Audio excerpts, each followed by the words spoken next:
Welcome to Draw This. Draw This is a series of videos where I'll generate a word and then draw it for you while describing my process so that you, the viewer, can follow along. So the word that we get today is cloak. I'm going to do kind of a mysterious phantom figure here. I have a new layer created for a sketch. I've already done the sketch on it. I'm going to create another new layer. I'm going to call this ink. I'm going to do this in sort of a comic book style. So on that sketch layer, I'm going to turn down the opacity. I'm going to go back to the ink layer, and I'm going to zoom in so that I can ink this. This is a 14 by 11 inch canvas at 300 dpi, so I can get in really close and get smooth lines here. I'm going to use the rough ink brush, and I'm going to make my brush pretty small. Not too small though. Something like that will be good. I'm just going to ink over this very carefully so that I get pretty smooth lines. You can see I'm doing these really quick, fast strokes. I'm not just holding my hand down for too long, because if I do that, then my line's going to be more wobbly.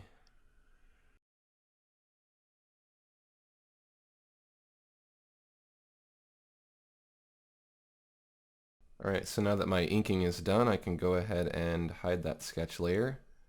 I'm going to call it dark. This will be for the dark area that I'm going to fill in. I'm going to zoom in and we'll pick a nice dark blue color. I'm going to use the scratch board to fill this in. I'm going to zoom into the opening on the hood here, and I'm just going to go ahead and paint along the edge with a smaller brush, and then I'm going to fill in the center with a larger brush.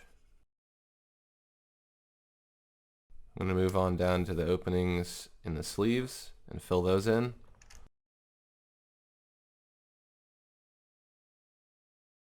Alright, so that'll do it for the dark color. Make sure it's nice and filled in. And finally, let's fill in the inside of the cape here.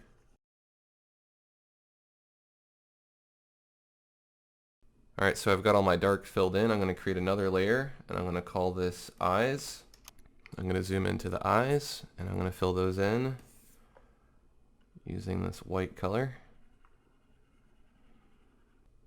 Let's go ahead and add another color. Let's add a layer. Let's call this red light. This is going to be a red cloak. This will be the light color that we add. So you're probably wondering why we're not using the paint bucket, and that's because the paint bucket does not always fill to the edge. And if it doesn't fill to the edge, then you might have this weird white line separating all of your black lines from your color. But there is a trick that we can use to make the paint bucket work. What we're going to do is we're going to use this ink layer and duplicate it, but we want to make sure that the ink layer doesn't have any accidental gaps. All the lines have to be closed, otherwise this paint will leak through.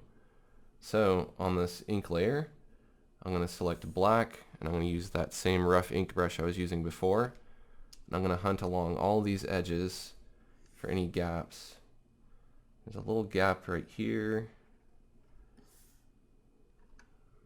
I'm going to go ahead and fill that in anywhere where it looks kind of thin. Go ahead and fill it in. You might have to really zoom in to look for these spots too. I think for the most part this looks pretty good. I'm going to check all your outer and your inner lines. Once you're done checking, go ahead and right click on the ink layer and choose duplicate layer. We'll rename that layer to red light. This will be the light red that we use. Let's select the paint bucket and red. We'll do a test. We'll click here. If it stays within your shape and doesn't go into the background, that's good. If it doesn't go on to your dark area, that's even better. Go ahead and fill this in. Check everything. It's looking good. Let's add another layer. Let's call this red dark.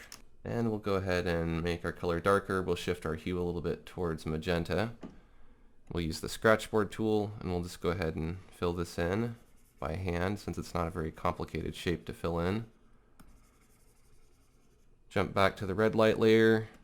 Use the scratch board just to fill in this little area that I missed. If you missed any other little areas that the paint bucket didn't get, go ahead and fill those in too.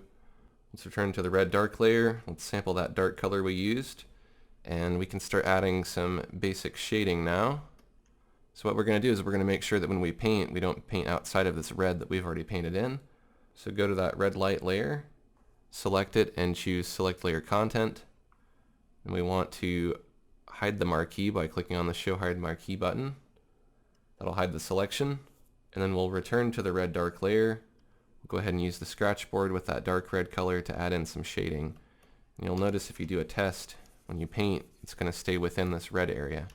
So we'll go ahead and add some shading wherever you think there should be a shadow.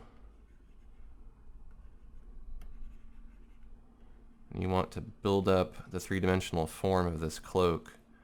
Now fabric is a little difficult because it's a lot of primitive shapes kind of all lumped together, and a lot of the shapes are really kind of amorphous. So really all you have to do is think about the contour of the body underneath and the flow of the fabric, and just make sure that everything kind of flows as it should in a certain direction. You're going to have a lot more detail where there's these wrinkles and creases, like so, and less detail where the fabric just kind of flows without any interruption.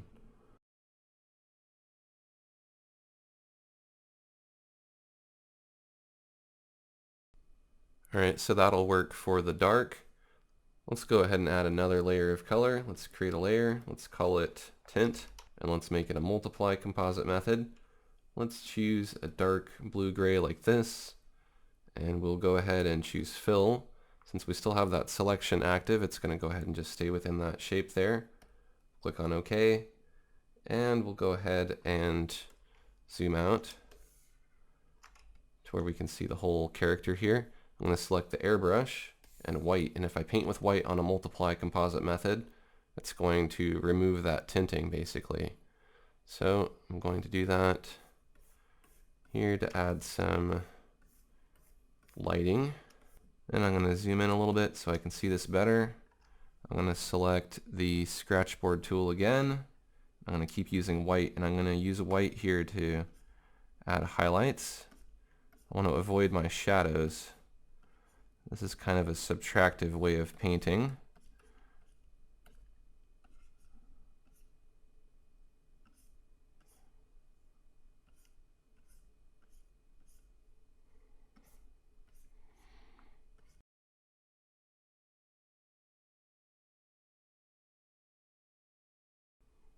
I'm always thinking about my light source when I'm shading, and I just kind of establish that the light source is coming from somewhere near the top, maybe the top left. So I'm trying to keep my highlights on the top left side of all of these shapes. Now when you get down towards this darker area, we don't want to use such a bright red. So what we'll do is we'll select a gray.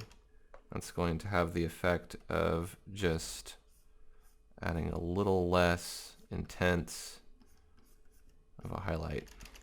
Let's go ahead and deselect our selection by doing select none. Let's go to that red dark layer. Let's turn on preserve transparency. Let's use a darker red to add a little bit of shading to that, and maybe a little highlight as well. We'll sample this lighter red color. Now let's go to our dark layer. Let's add some shading to that. For this we'll use the airbrush so that we get a nice smooth transition. Let's select black, and we'll go ahead and use a big airbrush and just put in some fading dark color that kind of fades down. If you accidentally paint too much, you can always sample that blue and add some back in. I think I'll go ahead and do that around the eyes maybe to make the eyes look more mysterious. That's starting to look pretty good, I think. I'm going to go to the canvas layer. That can just be our background color, and we'll go ahead and fill that with a dark gray. Let's select black and the airbrush, and let's add in a little vignetting around the edges of the canvas here.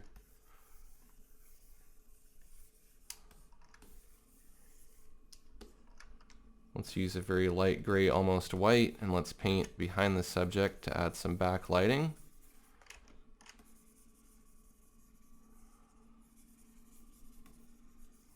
And we'll switch to white. We'll use just a little bit of that near the edges. We'll go ahead and blend that with diffuse blur. And I'll blend up all of those rough transitions and make it all nice and smooth.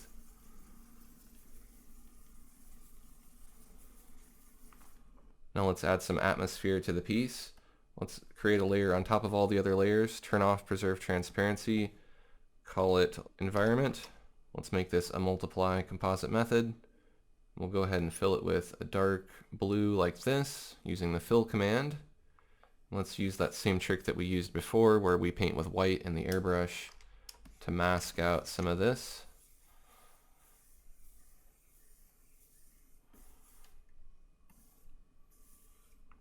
You can turn down the opacity of that layer if you like to find a more subtle blend. I'm going to create another new layer, change that to multiply as well. And I'm going to fill that, but I'm going to use an orange this time, kind of an orange brown. We'll turn down the opacity of that layer. That gives it a little bit of a warm tint to it. Let's go ahead and rename that layer to warm so that we know what it is. We'll create a new layer. Let's change it to a screen composite method. Let's call it glow. Let's select a dark orange like this. Zoom into the eyes. We'll use the glow brush. And you want a brush that's about the size of the eye, maybe a little bit bigger. We'll go ahead and paint back and forth over the eyes to make them glow. Use a bigger brush to get a bigger glow. And let's zoom back out. Let's have a little bit of that glow reflect onto the outfit. So let's use that same brush, smaller brush, and just glow a few of these edges here. Now the last thing that we'll do is we'll add some texture to the fabric. So what we want to do is we want to get a selection from that red light layer. So we'll select the red light layer, we'll choose select layer content. We will hide the selection while still keeping it active. Let's create a layer that's above the tint layer but below the ink layer. Let's call it texture. We'll make it a multiply composite method and we'll use the sponge. Let's just choose a dark gray like so. And we'll use a medium-sized brush to just sponge some texture over this like so.